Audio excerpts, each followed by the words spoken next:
আপনারা দেখছেন বার্তা এক নজর।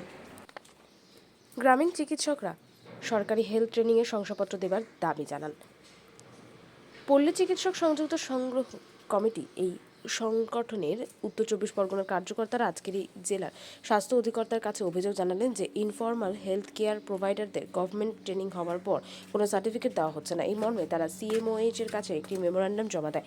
পল্লী চিকিৎসক সংযুক্ত সংগ্রাম কমিটি উত্তর 24 পরগনা জেলার প্রেসিডেন্ট অসিত সরকার এবং সেক্রেটারি প্রশান্ত কুমার পাল মেমোরান্ডামটি জমা করে দিয়েছেন। বিশিষ্ট গ্রামীণ চিকিৎসক ডক্টর সাধন নাগ, ডক্টর অঞ্জন বিশ্বাস এবং ডক্টর সমীরণ চক্রবর্তী প্রভৃতিরাও এই ডেপুটেশন প্রোগ্রামে ছিলেন। প্রেসিডেন্ট অসিত সরকার এবং সেক্রেটারি প্রশান্ত কুমার পাল দাবি করেন যে গভর্নমেন্টের হেলথ ট্রেনিং এর মধ্যে দিয়ে সবাইকে গ্রামীণ ডাক্তাররা বাদ না দেয় এবং সেই ক্ষেত্রে অবিলম্বে সমাপ্ত করে দেন। বারাসাত থেকে রাজেশ কুমার রিপোর্ট, বার্তা এক নজর।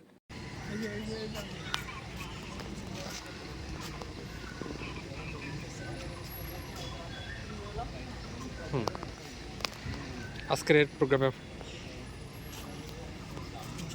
আজ 27শে মে মঙ্গলবার আমরা সিএমওএইচ অফিসে এসেছি।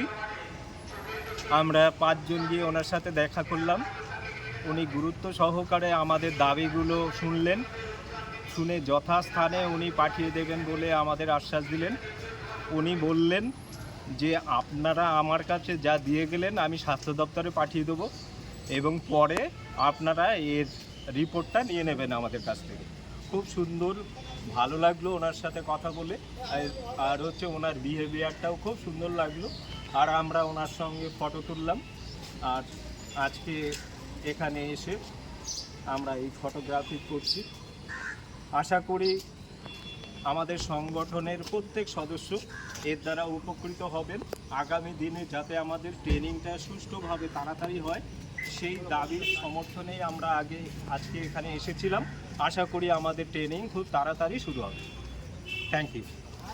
আমাদের চিকিৎসক সংগ্রাম সমিতি দাদা, আমাদের আজকে আমাদের দাবিটা কি ছিল? আমাদের সিএম সাহেব আমাদের প্রকৃতপক্ষে আমাদের দাবি ছিল, আমাদের জেলা কমিটির সিদ্ধান্ত অনুযায়ী পূর্ব সিদ্ধান্তই ছিল যে 27/5/2025 আজকের দিনে আমাদের সিএমওএইচ অফিসে সিএমওএইচ দপ্তরেই আমাদের দুটি স্পেসিফিক দাবি ছিল। সেই দাবি একটা, খুব দ্রুত আমাদের যে ট্রেনিং চলছিল সেই ট্রেনিংটা আরও দ্রুত করা যায় কিনা সেই ব্যাপারে একটা দাবি, আর ট্রেনিংয়ের পরে আমাদের যেন একটা শংসাপত্র দেওয়া হয় সেই ব্যাপারে আমাদের দুটো নির্দিষ্ট দাবি সম্বলিত একটা ডেপুটেশন আমরা আজকে সিএমওএইচ দপ্তরে জমা দিয়ে বেরোলাম আমরা এইমাত্র।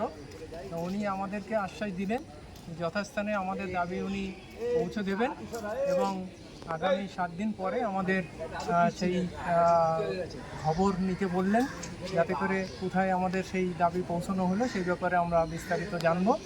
উনি আমাদের দাবি সমর্থনে উনিও আমাদেরকে আশ্বাস দিলেন যে আমাদের এই দাবিটা উনি সমর্থন করলেন এবং দাবিপত্র গ্রহণ করে আমাদেরকে নিশ্চিত করলেন যে আপনাদের দাবি যথাস্থানে আমরা পৌঁছে দেব।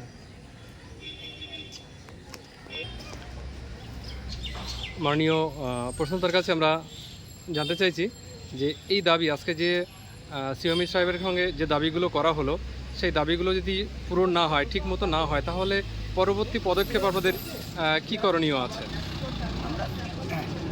আমরা নির্ধারিত সময়সূচি মতনই আজকে আমাদের যে সিএমওএইচ স্যারের সঙ্গে কথা বলা বা ওনার সঙ্গে যে ডেপুটেশন আমরা দিলাম, উনি আশ্বস্ত করেছেন, কিন্তু তারপরেও দাঁড়িয়ে যদি উনি আমাদের সেরকম ধরনের